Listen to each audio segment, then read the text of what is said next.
Salut à tous, c'est Mickaël, j'espère que vous allez bien. Aujourd'hui, on va parler des Français et de leur vie privée en ligne. C'est un sujet qui est extrêmement important et qui va toucher l'ensemble des personnes.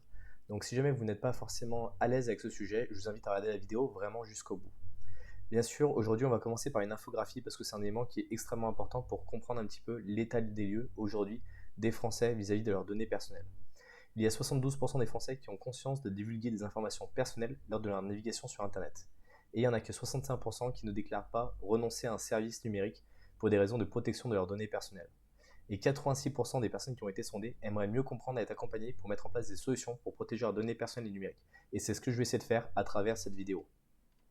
On a le top 4 des informations personnelles qui ont le plus de valeur aux yeux des Français. Donc on voit globalement que les informations de finance, tout ce qui est bancaire, tout ce qui est carte bancaire, ça a vraiment beaucoup de valeur aux yeux de l'ensemble des Français. Et globalement, l'identification personnelle avec l'usurpation d'identité. Beaucoup moins la partie photo et vidéo des personnes parce que globalement, elles ont l'habitude d'être taguées sur beaucoup de choses. Et beaucoup moins les informations médicales. Et pourtant, c'est des informations qui sont nécessaires à être protégées parce qu'en fait, les assurances vont pouvoir l'utiliser et vont pouvoir vous empêcher de prendre par exemple des crédits sur le long terme pour acheter votre maison. Donc c'est extrêmement important de garder toutes ces notions-là. Donc là, après, il donne un guide en fait pour protéger votre vie privée en ligne.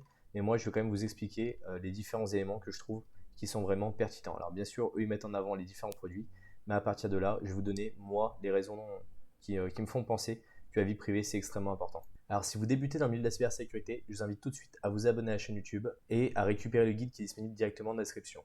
Il faut d'abord faire une différence entre la vie privée et la vie publique. Aujourd'hui, c'est une frontière qui est de plus en plus mince à cause des réseaux sociaux.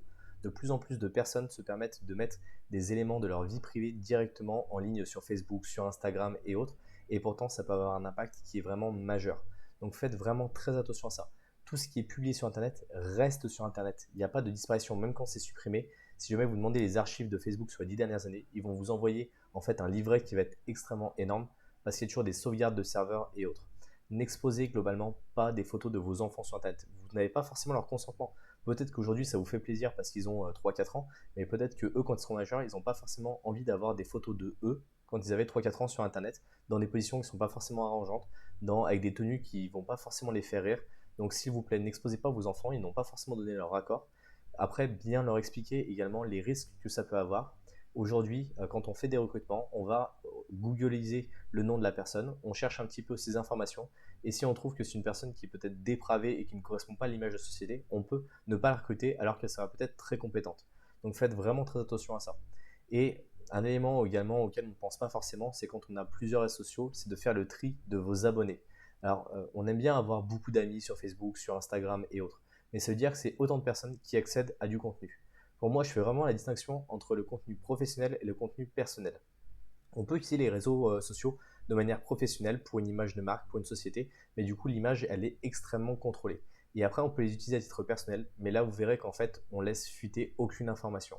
On peut transmettre des informations à certaines personnes qu'on le souhaite, mais vraiment on va cadrer la diffusion. Il faut vraiment limiter la diffusion aux personnes que l'on souhaite et ne pas mettre des choses qui potentiellement pourraient nous mettre en mauvaise posture sur le futur. N'hésitez pas à supprimer des comptes si vous ne voulez plus les avoir, à les fermer, à arrêter de les utiliser de la manière la plus simple possible.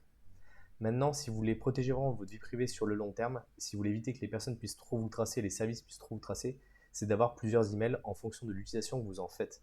Alors j'ai fait une vidéo complète sur les emails jetables, sur les meilleures manières de faire des alias et autres. Je vous mettrai directement le lien si ça vous intéresse.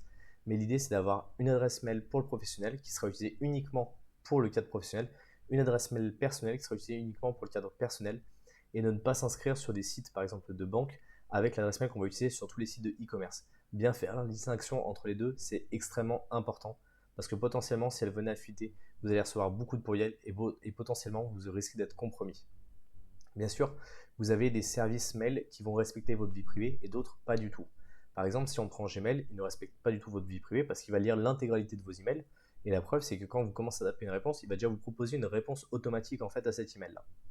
Et bien sûr, vous avez des services qui sont comme ProtonMail, j'ai pas été sponsorisé par eux, mais qui ne vont pas lire vos emails parce qu'ils ont un vrai modèle économique derrière, vous êtes obligé de payer un service. Réfléchissez bien et dites-vous qu'à chaque fois que c'est gratuit, vous êtes le produit. Donc ça, c'est vraiment extrêmement important à comprendre. Parce qu'ils vont collecter des données qui vont être revendues ensuite à d'autres sociétés et qui vont être utilisées pour faire en général du marketing. La plupart des très grosses structures aujourd'hui en termes de fonctionnement, elles gagnent leur argent grâce au marketing, grâce aux pubs ciblées qui sont faites. Par exemple, Facebook, le modèle économique. Pour vous, c'est totalement gratuit en tant que simple utilisateur. Par contre, les sociétés, si elles veulent faire de la publicité, elles vont payer. Sauf qu'elles vont dire, il me faut une personne qui a entre 24 et 35 ans, qui est un homme, qui a une maison de 100 000 dollars, qui a un travail dans cette catégorie-là. Et pour avoir ces informations-là, ils sont obligés de collecter un maximum d'informations sur vous. Donc, et ça, je parle de Facebook, mais on a Instagram qui est pareil, on a Google, on a tous les autres réseaux sociaux, tous les services qui sont gratuits vont collecter des informations sur vous pour justement proposer des pubs les plus ciblées possibles. Il faut bien comprendre qu'un annonceur, à partir du moment où il va aller trouver des clients pour mettre de la pub, plus la pub va être ciblée, plus les clients qui ont donné de l'argent pour afficher ces pubs vont avoir un retour sur investissement, plus ils vont investir, donc plus l'annonceur va gagner de l'argent. Donc c'est extrêmement important de comprendre en fait ce modèle-là. Après, vous pouvez également utiliser en fait des pseudos en fonction des différents besoins que vous allez avoir. Vous pouvez avoir des pseudos qui sont plus liés à du professionnel, des pseudos qui sont plutôt liés, on va dire, à des choses plus traditionnelles. Maintenant, je vais vous montrer un plugin que je trouve extrêmement important et extrêmement utile. Ici, ce plugin, il s'appelle Lightbeam. C'est un plugin qui est assez ancien, qui fonctionne très bien sur Firefox. Une fois que vous l'avez installé, ici, vous avez un petit plugin, donc vous cliquez dessus. Et là, il va vous mettre les différentes informations. Donc ce qu'on va faire, c'est que nous, on va faire Reset Data pour repartir d'une feuille vierge. On va commencer avec un site, par exemple, comme clubic.com, qui est un site qui est assez connu des Français. Et on va voir le nombre d'éléments qui va charger et on va voir surtout les informations qui vont être partagées. Donc ici, au milieu, on a Clubic. Et là, c'est toutes les informations, en fait, qui vont être transmises. Donc vous allez voir que ça va augmenter au fur et à mesure du temps. Donc là, on voit que, ne serait-ce qu'en allant sur le site, et on n'a même pas encore navigué dessus, on est juste allé sur le site, il nous a déjà récupéré, voilà toutes les informations déjà qu'il a diffusées, le nombre de personnes à qui il a transmis nos informations. Donc il y a des sites qui sont extérieurs, qui n'ont rien à voir, il y a des sites qui leur appartiennent, il y a du Google, donc c'est pas forcément trop gênant, il y a du Facebook, donc finalement on voit qu'il y a des proxy stores, on voit qu'il y a énormément de choses. Donc on voit l'impact en fait des données qui sont transmises à l'ensemble des personnes autour de nous, alors qu'on n'a pas donné du tout notre consentement pour envoyer l'ensemble de ces informations-là. Après, on peut aller sur d'autres sites pour faire un petit peu le test. On va aller par exemple sur Wikipédia, donc wikipedia.org. Ici, on voit que le site il est vraiment très light, il y a peu d'informations. Et donc là, on voit que ça nous a créé notre bulle. Et là, on voit que le site, il n'a donné aucune information, hormis à lui. Donc, il n'y a pas de tierce partie en fait, qui a récupéré ces informations-là. Donc ça, c'est extrêmement important. Après, bien sûr, vous pouvez limiter l'ensemble des données qui sont transmises avec des plugins comme uBlock Origin qui permettent déjà d'enlever les scripts. Alors ici, vous voyez que je l'ai désactivé. Ici, il est activé par défaut. Mais si je vais sur un autre site et que je laisse activer, on verra que les données qui sont transmises, elles sont bien moindres. Mais on voit quand même que les données qui sont récupérées par Clubic, et là c'est juste un exemple, il y a énormément de choses qui ont été diffusées à travers les différents canaux. Maintenant, vous faites des recherches assez régulièrement. Et donc, vous allez utiliser un moteur de recherche. Si on prend Google, comme je vous l'expliquais plus tôt, leur modèle de commerce, c'est de vendre des pubs qui sont ciblées et le plus ciblé possible. Donc, pour ça, on va vous mettre un cookie lorsque vous allez sur un site.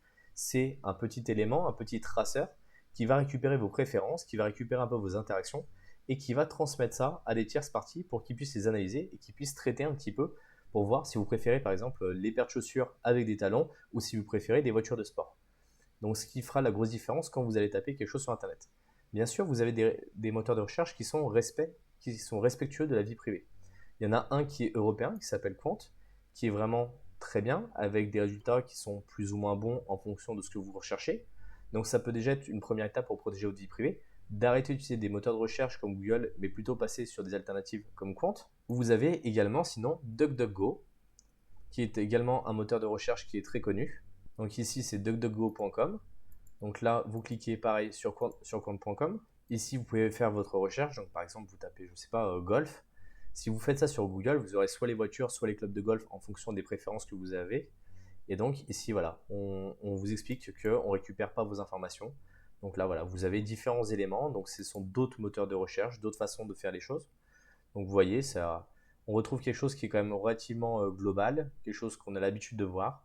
Il y a des résultats qui sont assez pertinents, pas aussi pertinents que sur Google, mais au moins ça respecte votre vie privée et c'est extrêmement important de prendre en compte l'ensemble de ces éléments-là. Maintenant, je vous invite vraiment à rechercher votre prénom et votre nom sur ces moteurs de recherche pour voir un peu les résultats en fait, qui peuvent sortir et voir s'il n'y a pas des choses compromettantes qui apparaissent sur vous sur Internet. Je le fais assez régulièrement pour voir un petit peu l'évolution de mon profil, de ma e-réputation, parce que vous avez une réputation dans la vie traditionnelle et vous avez une e-réputation directement sur Internet. Et votre e-réputation aujourd'hui a autant d'importance que votre réputation traditionnelle. Et si jamais vous avez un résultat qui ne vous convient pas, vous avez le droit de demander la suppression grâce au règlement général à la protection des données. Donc vous contactez le site, vous expliquez pourquoi vous ne voulez pas avoir ce résultat-là, vous ne voulez pas avoir ces données-là sur vous qui apparaissent sur Internet, et donc vous demandez de les supprimer. Bien sûr, vous pouvez également demander en parallèle le fait de désindexer en fait le résultat dans Google. Ça prend en général entre 24 et 48 heures, mais c'est traité quand même assez rapidement, et Google est quand même assez réactif sur ces sujets-là. Après, vous pouvez utiliser des navigateurs qui sont plus respectueux en fait de votre vie privée. Si vous allez sur Chrome, vous allez avoir l'ensemble des informations qui vont être collectées. Sur Firefox, vous allez avoir moins d'informations qui vont être collectées. Et ensuite, si vous passez par exemple sur Brave, qui est un navigateur qui a été créé spécifiquement justement pour protéger la vie privée, il n'y aura quasiment pas de traces qui seront récupérées. Bien sûr, quand vous allez sur Internet, je vous invite à passer en navigation privée. Ça ne vous rend pas anonyme, faites bien attention, ce n'est pas l'idée. Par contre, ça empêche la collecte des informations sur le long terme. C'est-à-dire qu'une fois que vous allez fermer votre navigation privée, automatiquement, les informations vont être détruites, y compris l'historique de recherche. Pensez à le supprimer également de temps en temps, l'historique de recherche. Ça permet de tout nettoyer au fur et à mesure. Vous avez un petit outil qui marche très bien qui s'appelle CCleaner, qui permet de supprimer l'ensemble des cookies de l'historique de navigation qui peuvent être en place sur votre PC si vous avez plusieurs navigateurs. Donc je vous invite pareil à l'installer. Ça permet de faire le ménage au fur et à mesure. Le problème en fait de ne pas nettoyer tout ce qui est cookies, historique de navigation, utiliser des moteurs de recherche ou des navigateurs qui ne respectent pas votre vie privée, c'est que vous allez vous retrouver en fait dans une bulle, dans un filtre en fait qui va vous montrer uniquement ce que vous aimez et ce que vous allez rechercher. Vous allez vraiment être enfermé dans une matrice. C'est-à-dire que si jamais vous êtes par exemple d'une idée politique A ou B, lorsque vous allez chercher des éléments sur Internet, automatiquement on va toujours vous raccrocher à cette idéologie politique et donc on va vous montrer des articles à ce sujet-là et jamais on ira vous montrer des idées qui vont être inverses ou contraires à ces éléments-là. Maintenant, dites-moi si cette vidéo a pu vous aider en tout cas à protéger et améliorer votre vie privée sur le long terme. Dites-moi si vous aussi vous utilisez ce type de logiciel ou si vous avez d'autres logiciels à proposer. J'espère en tout cas que ça a pu vous aider. Pensez à mettre un pouce bleu, pensez à vous abonner à la chaîne YouTube et on se retrouve dans une prochaine vidéo. Salut!